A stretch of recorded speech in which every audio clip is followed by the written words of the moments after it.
Overall, 2022 has been a great year for video games. We started the year off with Pokemon actually trying something new in one of their games. Horizon Forbidden West released and was immediately overshadowed by Elden Ring, a game a ton of people are calling FromSoft's best game yet and game of the year, so that was some bad timing. Ghostwire Tokyo, one of my personal favorite games of the year, released the same day as Kirby's Big Jump to 3D. Atlas brought Persona 5 to every current console and released Soul Hackers 2. Naughty Dog made The Last of Us again, so that was something, I guess. Sonic Frontier shook up the franchise a bit, was pretty well received. Santa Monica Studios released my game of the year with God of War Ragnarok, and Pokemon half-assed their way through another main entry. There are a ton of others I'm not gonna bother to list, plus the year isn't even over yet.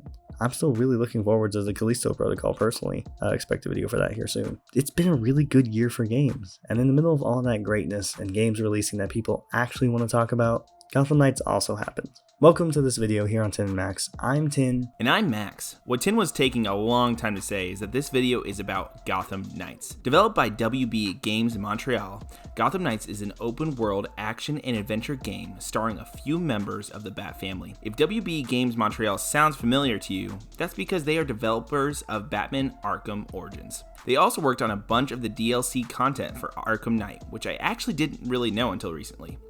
This is the first full game that they've had complete creative control. Arkham Knights was their game, but they had to fit it into the Arkhamverse, and most of the groundwork was already in place. Gotham Knights is their chance to show what they can do as a studio, and it is an ambitious start. A fully co-op Batman game that you can basically play from start to finish with a friend is a great idea on paper, but how is the actual game we got? Unfortunately, the game itself is just kind of okay. It's average at best, but despite that, Max and I still really like it, mostly because of the co-op aspect, but it's got some other things going in its favor too. The game starts with Batman getting killed in a pretty great cutscene that has him facing off against Ra's al Ghul. Batman being gone/dead is a popular trend in Batman media lately for some reason, but I'm okay with it here. Bats being all dead and stuff means that Nightwing, Batgirl, Red Hood, and Robin are the playable characters for this game.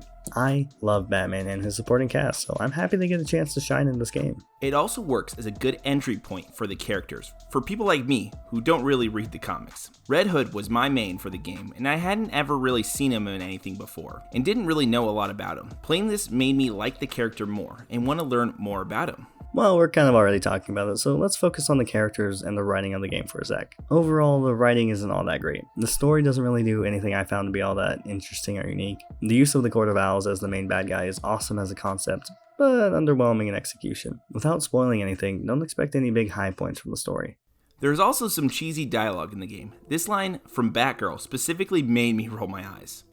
Victor always had the potential to bring disaster to Gotham, until tonight, a kernel of humanity stopped him. And now, we are that humanity. Wow. Just wow. Other than some kind of lame moments like that one, I think the characterization of the leads is really well done. And not just the four of them, the whole game does a great job of having unique versions of characters from the comics that still feel like the character. Some are better than others, but no one in the game is really badly done. Like Tin was just saying, the main four you play as are all pretty good versions of the characters. Their different personalities and abilities shine through in the dialogue and gameplay. One of the better parts of the story is when you get to experience the character moments and see them all interact. They all share this history with Batman and the secret life of a vigilante, so they all understand each other better than most. You also get to see how each character deals with the death of their Batman, their mentor, and father figure. All of the voice actors do a great job at making them feel relatable and likable. It's fun to see different cutscenes play out as different characters because they don't all react the same way. The game also does a good job of making it feel like there's a world outside of Gotham too. Throughout the game, you will get emails from all different kinds of DC heroes, from Superman to Red Arrow. Not a big deal, but it helps the world feel real and adds more to the Knights. The heroes aren't the only ones who are well done in this game. The villains they introduce in this game are really cool and stand out from other versions. I really like what they did with this version of Harley. It's nice to see a Harley who is still a villain, even with the Joker nowhere to be seen. Don't get me wrong, I like anti-hero Harley as much as the next guy, but she can be a really compelling villain too, so I just want to see more of that and stuff. Her and Clayface are the standout villains in the game for me. I really like what they did with Clayface too. In his mind, Batman is the villain and tried to kill him. There's this really cool scene when you first fight Clayface, where he's created this whole movie set based on his face-off with Batman, and all the crew and actors are just clay people. This is a version of Clayface whose mind is broken and he doesn't know it's real anymore. It might be one of my favorite takes on the character in general. Mr. Freeze isn't as interesting, but they still did a bit of a spin on the character. This version of Mr. Freeze lost his wife Nora, and with her death, he didn't have anything left to fight for. So now he's just an angry popsicle man with nothing to lose. Okay, enough about the story. The story itself is lackluster, but the characters do a lot to make it better. Let's move on to what's actually wrong with the game, the gameplay. This game really plays like garbage, and I don't mean like the controls or anything. The frame rate during the open world sections, which is one of the main draws of the games, is pretty abysmal at times, especially the further the players get from each other. And this is how it plays on the PlayStation 5. At one point, it was supposed to release for the PlayStation 4 too when it was first announced, and just imagine the dumpster fire that would have been. In fact, they probably canceled the PS4 version because it was unplayable. At least that's my theory. A game theory. The game is also full of glitches. At several points throughout our playthrough, Max and I were unable to complete some of the crime side quest things because the game just wouldn't register that we beat it. There was also this one time Red Hood character model glitched and he just started dancing.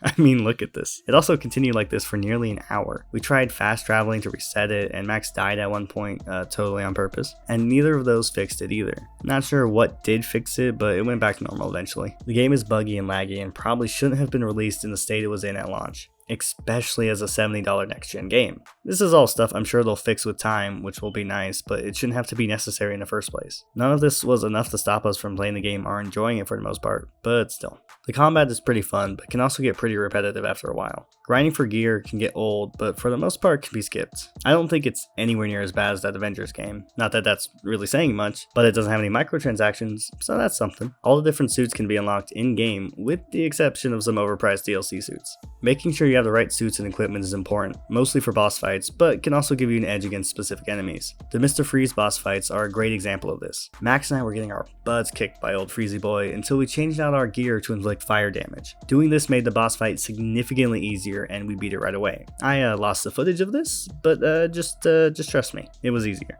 The grinding isn't the worst I've ever seen in the game, but it could be better. It is also made worse by some really annoying enemies. These turret wielding losers are some of the worst enemies in any game ever. They have way too much health and their stupid turrets constantly interrupt you as you try to beat them up. Max and I hate them. They are the worst. The thing that makes the annoying enemies really annoying is that they just have too much health and take too long to beat. This is mostly nitpicking and not a big deal in the long run. Believe it or not, we do like this game, we just also recognize that it has a ton of issues and didn't really live up to its full potential. We do have a ton of fun playing this game, and there's one big reason for that. We just love the co-op. It is insanely fun to play this game with a friend, or more if you have them, thanks to the Heroic Assault update. When Arkham Knight first came out, Tin and I played through the whole game together and we loved it. So when this was announced, the co-op was what really got us excited. And now that the game is here, the co-op is what makes us want to play through the whole game. Honestly, if there wasn't any co-op, I probably wouldn't have gotten this far in the game. I don't think I'd get past all of the game's issues, but I can play through this whole game with my best friend. Even the fact that we can both just be in Gotham, fighting enemies and stopping crime in completely different parts of the city is so cool. Laggy as heck for sure, but super cool. I can be stopping on crime and Tin can just drop in and help me out. It helps that we both like Batman a lot too. The game isn't great, but we still like it. It's a fun enough Batman game that Max and I can play together, and that's really all we wanted. It would be nice if the game was better, but I think if WB Montreal learns some lessons from this and applies them to whatever they do next, it could be really good. That being said, I would say you can skip this game if you don't have people to play it with. Its biggest draw is the co-op, and for the most part they nailed that part of the game. If you do want to check it out for yourself, then buy it on sale. I don't regret paying full price for it because I have enjoyed it for the most part, but it really isn't worth full price. Besides, the Rocksteady Suicide Squad game releases next year and is also a co-op game, so that'll probably be much better than this. Also, if you do want to play a Batman game with smooth combat and gameplay, then check out the Arkham series. Some of the best superhero games of all time. Thanks for watching this review type thing. If there are any other games you'd like to hear our thoughts on, then let us know in the comments below. And we'll see you in whatever we do next.